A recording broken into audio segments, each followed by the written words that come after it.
This is Michigan Moments, rediscovering the pioneering moments of the Great Lakes State. Wolverine wasn't built in a hurry. It came together slowly, one log, one rail, one post office at a time. In the 1870s, settlers followed old Ottawa trails into the Sheboygan woods. They built cabins near the Sturgeon River. In 1881, the U.S. Post Office gave the place a name, Wolverine. No one had seen an actual wolverine here in decades. But the name stuck. In the 1890s, the forest echoed with the sound of axes. Giant white pines fell daily.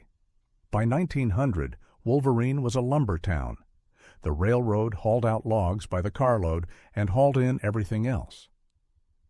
At its peak in 1905, Wolverine had nearly 1,800 people, 2 banks, a newspaper, a hotel for traveling salesmen.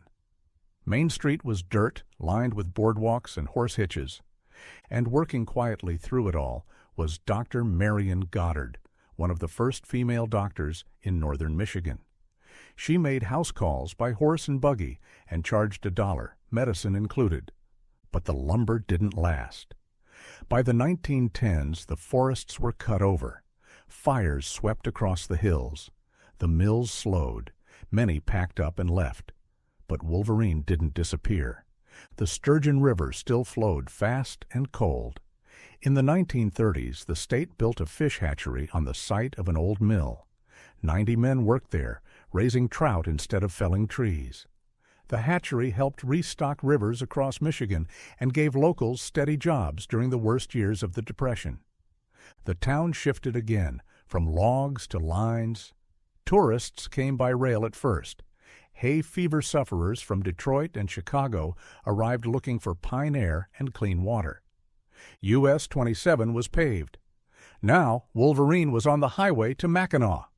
The village adapted again. Rainbow Camp opened on the edge of town, cabins, a Gulf gas pump, and hot meals for travelers. The Hillcrest Inn offered rooms overlooking the river valley. By 1940, Wolverine wasn't booming, but it was surviving. Farms dotted the hills. Families stayed. The trees slowly returned. So did the fish. The town became quieter, but it kept going, built on memory, river water, and steady hands. Today, the depot is gone. The sawmills closed. But Wolverine's history still lives, in the roads, in the cabins, and in the people who call it home.